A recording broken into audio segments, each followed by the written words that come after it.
We are standing at a moment where machines are beginning to listen to our pain. AI therapy promises comfort, access, and relief, but the brain is not just a problem to be solved, it's a living, adapting organ. Every word we hear, every response we receive reshapes our neural circuits. Tonight, we'll explore a quiet question few are asking: when emotional support comes from algorithms, what unseen changes might be happening inside the human brain? The human brain is not a passive receiver of information. It is a living, constantly updating system. Every interaction we have, especially emotional ones, leaves a biological trace. When we receive encouragement, empathy, validation, or reassurance, specific neural circuits are activated. Over time, these circuits strengthen. This is the fundamental principle of neuroplasticity. Neurons that fire together wire together. The brain learns not only what we experience, but where support comes from. From early childhood, the brain is shaped by emotional feedback from caregivers, peers, and social environments. A comforting voice lowers stress hormones. Eye contact activates social bonding circuits. Facial expressions and tone of voice help the brain predict safety or danger. These signals train the nervous system on how to regulate emotions, manage stress, and seek connection. Human interaction is rich, unpredictable, and biologically aligned with how our brains evolved. Now, consider what happens when emotional feedback increasingly comes from artificial systems. AI therapy tools are designed to respond quickly, calmly, and affirmatively. They often provide consistent validation, structured reassurance, and non-judgmental responses. On the surface, this feels supportive, and in many cases, it is. But the brain does not distinguish between human and non-human intent. It only tracks patterns of reward, relief, and emotional regulation. Each time a person feels calmer after interacting with an AI therapist, the brain reinforces that pathway. The nervous system learns this source reduces my distress. Over repeated use, the brain may begin to prioritize AI-based feedback over human interaction because it is predictable, available, and emotionally safe. This is not a psychological preference, it is a biological adaptation. Unlike humans, AI does not provide micro-signals such as subtle facial movements, breathing synchronization, or shared emotional vulnerability. These signals play a critical role in shaping empathy circuits and social resilience. When emotional regulation is outsourced to systems that lack these cues, the brain may adapt by reducing sensitivity to complex social feedback. Over time, this could subtly weaken the neural networks responsible for navigating real-world relationships. There is also the issue of friction. Human relationships include misunderstandings, pauses, and emotional discomfort. These moments are not flaws, they are training grounds for emotional growth. AI systems are often designed to minimize discomfort, offering immediate soothing responses. While this can reduce distress in the short term, the brain may adapt by avoiding emotional effort altogether, relying on external regulation rather than developing internal coping mechanisms. Another layer involves stress response systems. When humans connect emotionally, oxytocin and other bonding-related neurochemicals are released. These chemicals interact with the immune system, cardiovascular health, and long-term emotional stability. AI interactions may reduce stress cognitively, but they do not engage the full body social bonding response in the same way. The brain may experience relief without the deeper biological integration that comes from human connection. None of this suggests that AI therapy is inherently harmful. The risk lies in scale and substitution. When AI becomes a supplement, it can be powerful. When it becomes the primary source of emotional feedback, the brain adapts accordingly, often in ways that are invisible in the short term. Neural changes do not announce themselves. They accumulate quietly through repetition.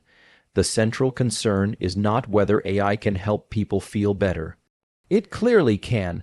The deeper question is what happens to the brain when emotional support becomes optimized, automated, and endlessly available. The brain is efficient.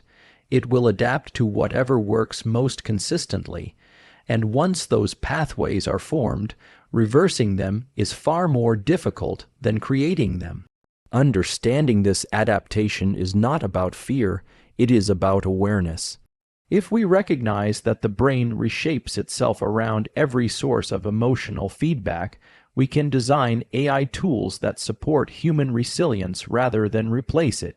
The future of therapy should not be about choosing between humans and machines, but about ensuring that the brain continues to develop in ways that preserve depth, connection, and emotional strength.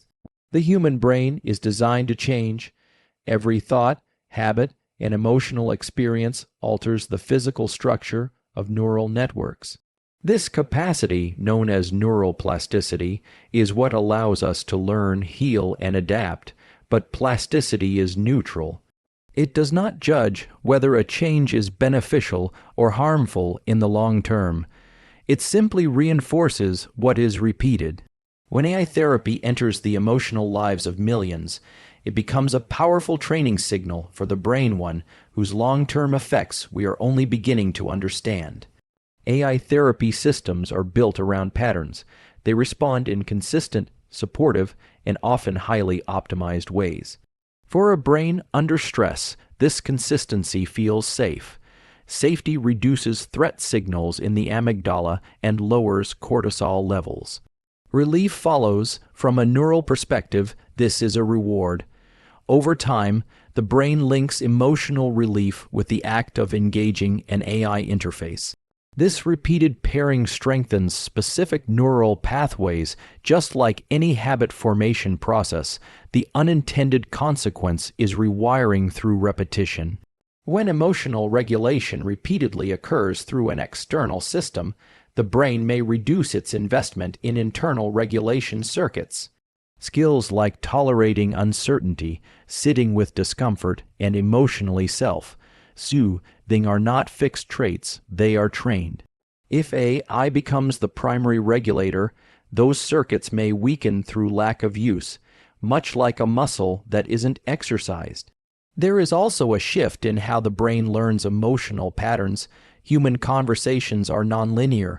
They involve pauses, misinterpretations, emotional mismatches, and repair.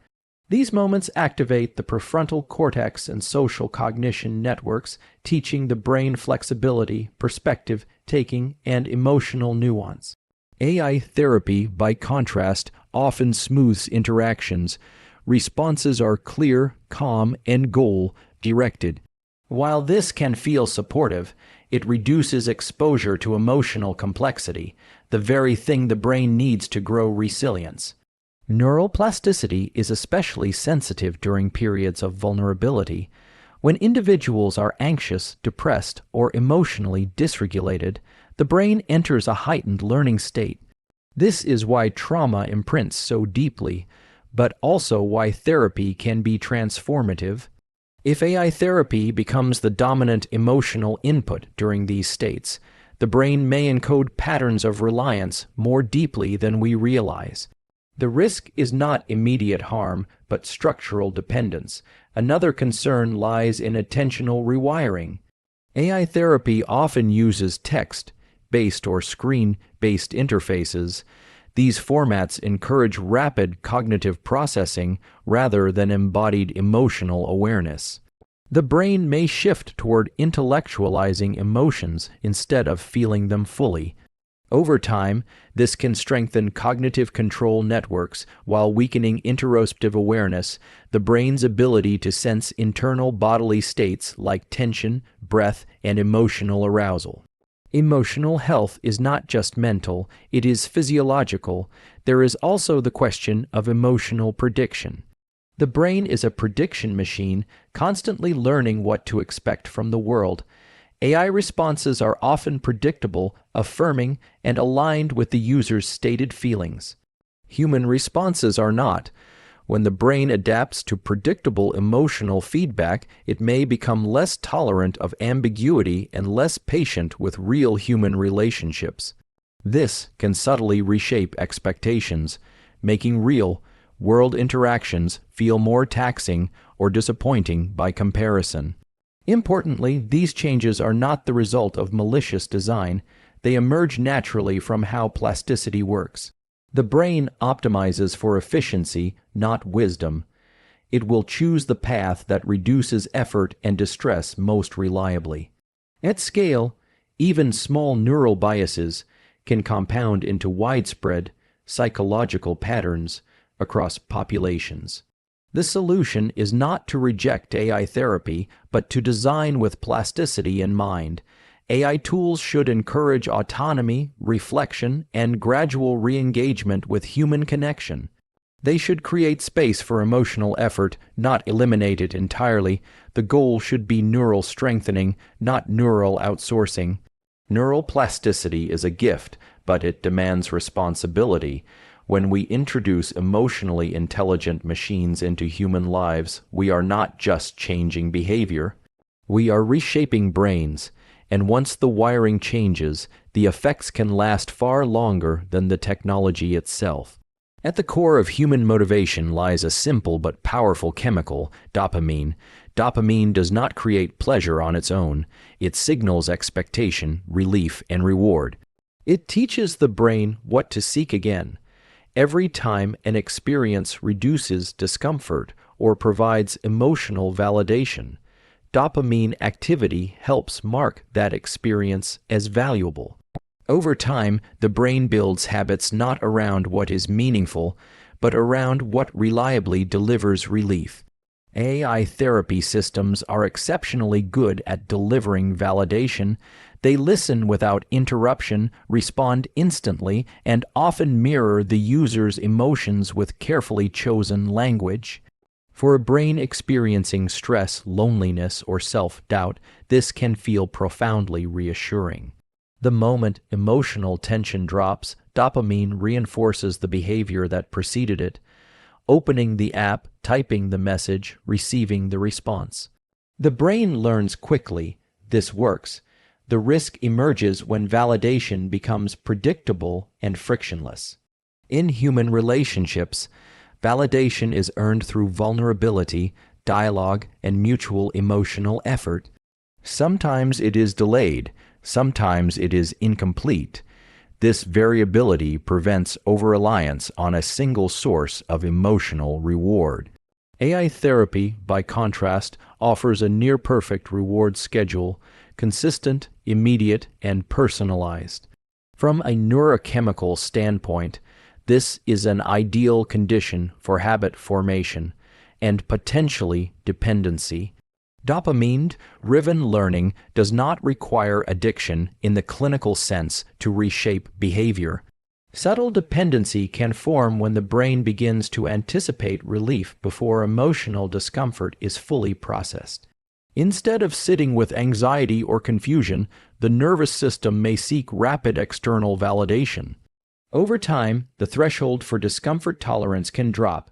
Emotions that were once manageable may feel overwhelming without immediate support. There is also a feedback loop between validation and identity. When individuals repeatedly receive affirming responses aligned with their current emotional narrative, the brain may strengthen those narratives. This is not about false reassurance, it is about reinforcement without challenge. Growth often requires gentle confrontation, reframing, or silence elements that human therapists use carefully. AI systems designed to avoid distress may unintentionally reinforce emotional patterns rather than helping the brain move beyond them. Dopamine also shapes attention. The brain begins to prioritize sources of reward over other activities. If AI therapy becomes the most reliable source of emotional regulation, it can quietly compete with real-world coping strategies, exercise, journaling, conversation, or introspection. These activities require effort and delayed reward. Dopamine systems, especially under stress, prefer immediacy. The brain may choose the fastest path to relief, even if it limits long-term resilience. Another layer of risk involves personalization. AI systems adapt to user preferences, language patterns, and emotional triggers. While this increases effectiveness, it also increases emotional salience. The more understood a system feels, the stronger the reward signal becomes. The brain does not register that understanding is simulated, it registers only that it feels real.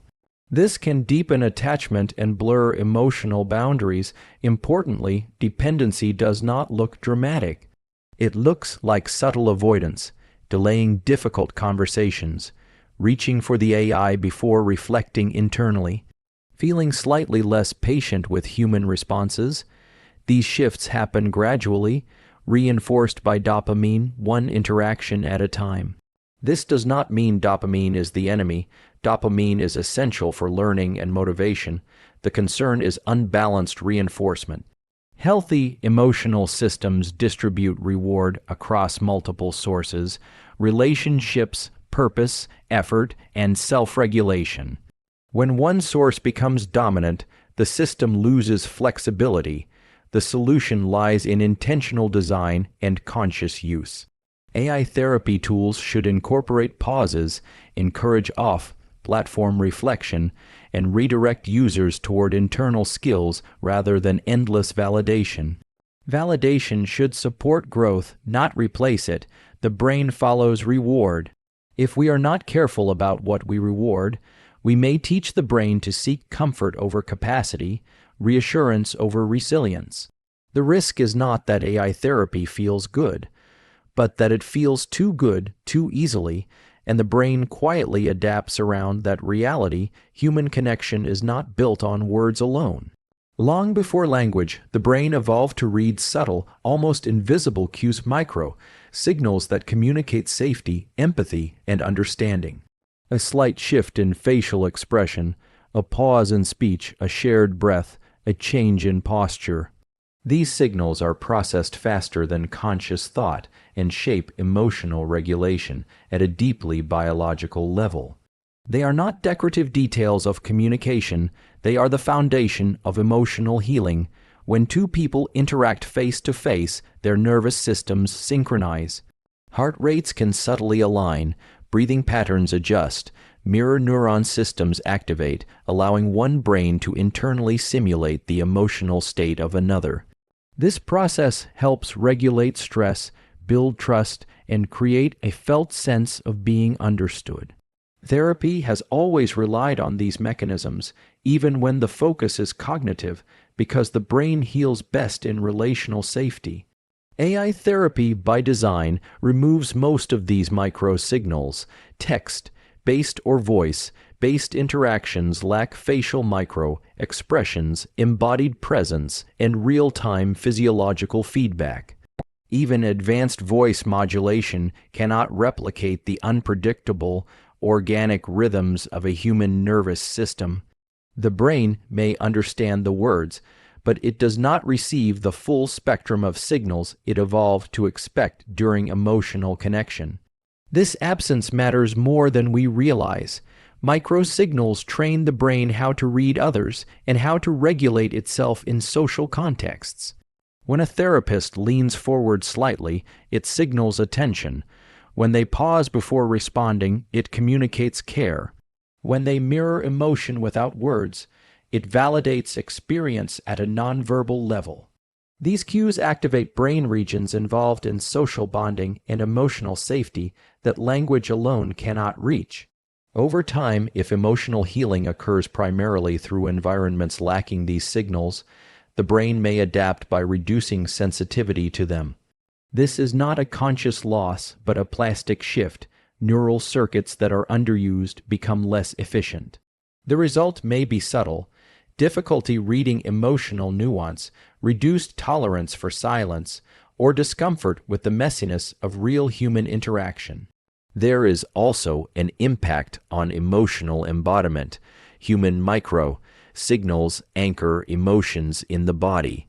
A nod, a softened gaze, or a synchronized breath reminds the nervous system that emotions are shared experiences, not isolated mental events.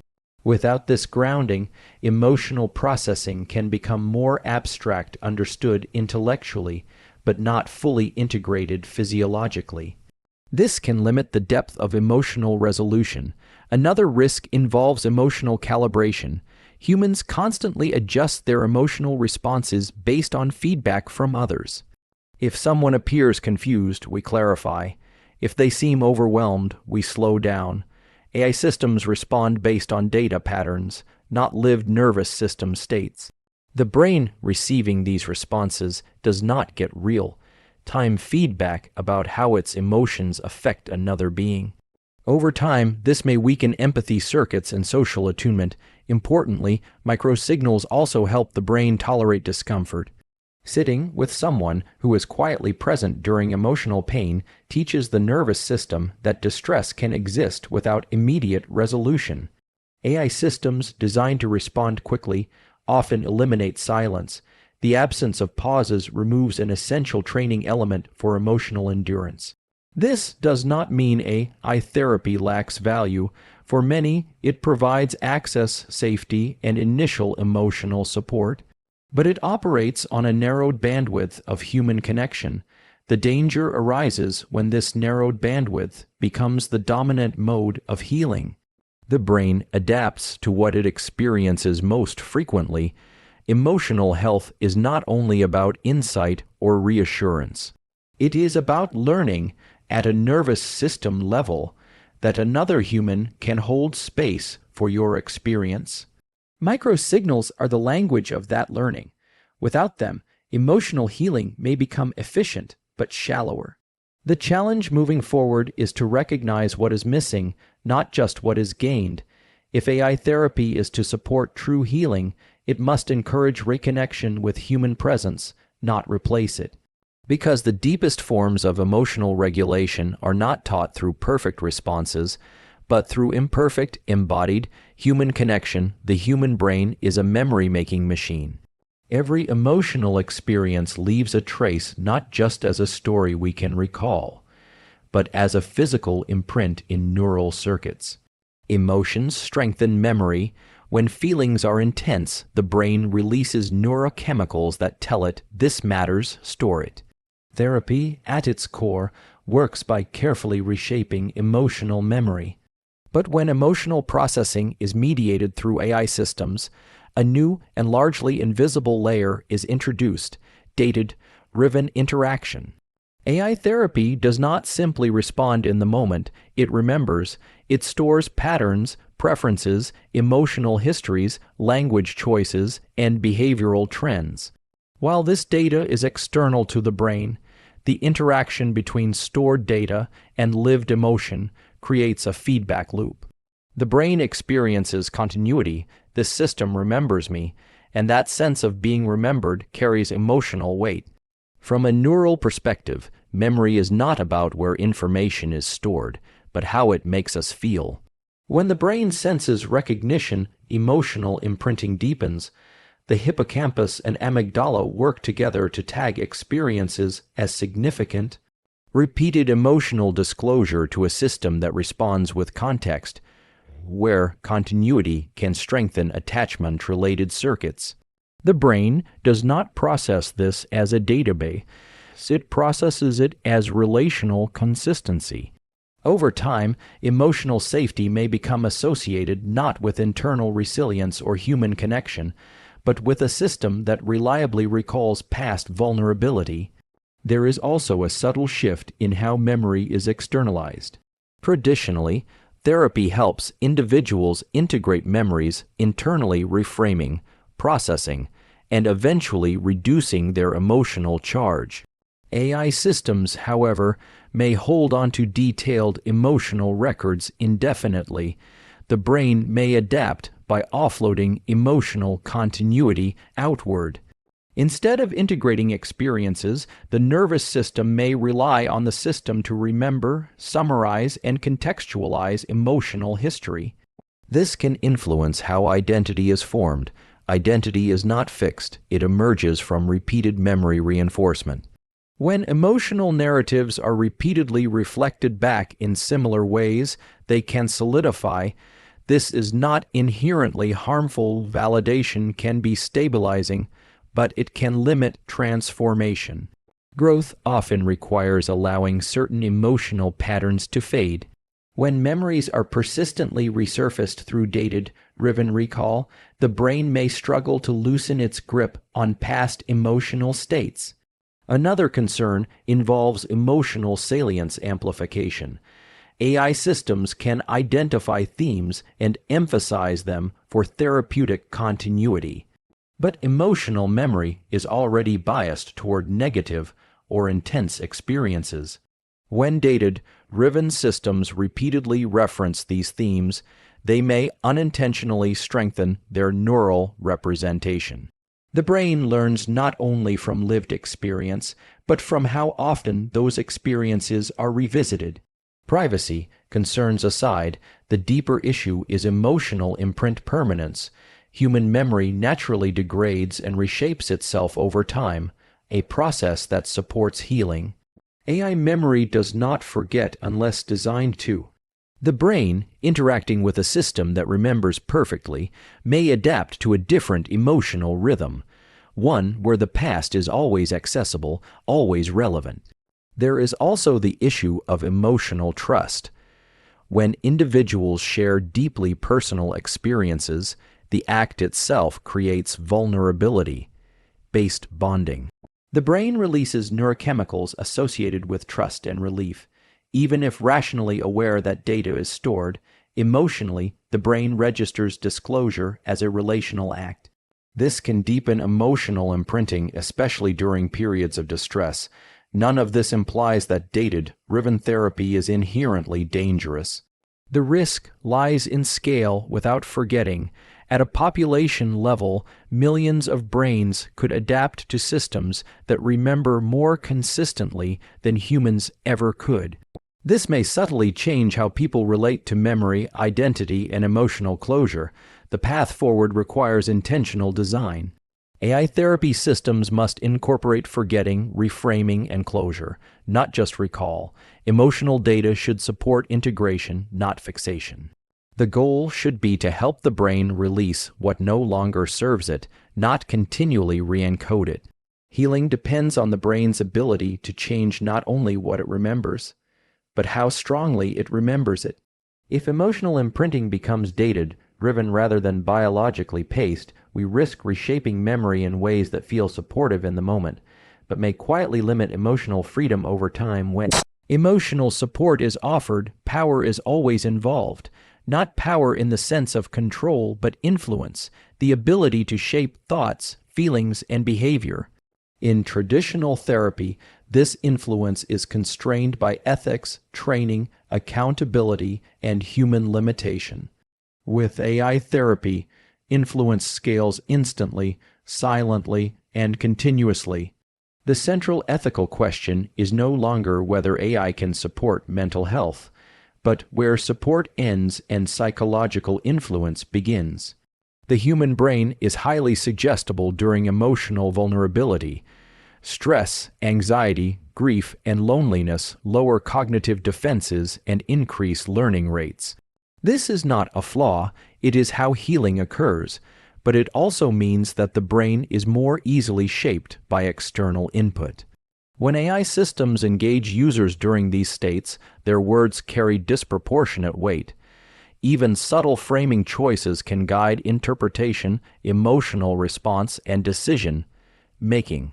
Unlike human therapists, AI systems do not possess lived moral intuition. They operate on optimization goals, engagement, helpfulness, retention, or outcome metrics. Even with good intentions, these goals can conflict with psychological autonomy. For example, a system optimized to keep users engaged may unintentionally encourage dependence. A system optimized to reduce distress may avoid necessary emotional challenge. The brain receiving this input has no way to see the optimization layer. It only experiences the influence. There is also the issue of authority without embodiment. Humans naturally attribute authority to systems that appear knowledgeable, consistent, and non-judgmental. AI often meets all three criteria. Over time, the brain may grant it an implicit credibility similar to that of a trusted guide.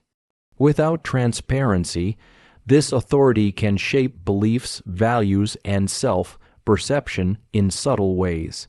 Influence does not require manipulation, it only requires repetition. Another ethical boundary involves personalization. AI therapy systems adapt responses based on user data, emotional patterns, and language. While this improves relevance, it also increases persuasive power.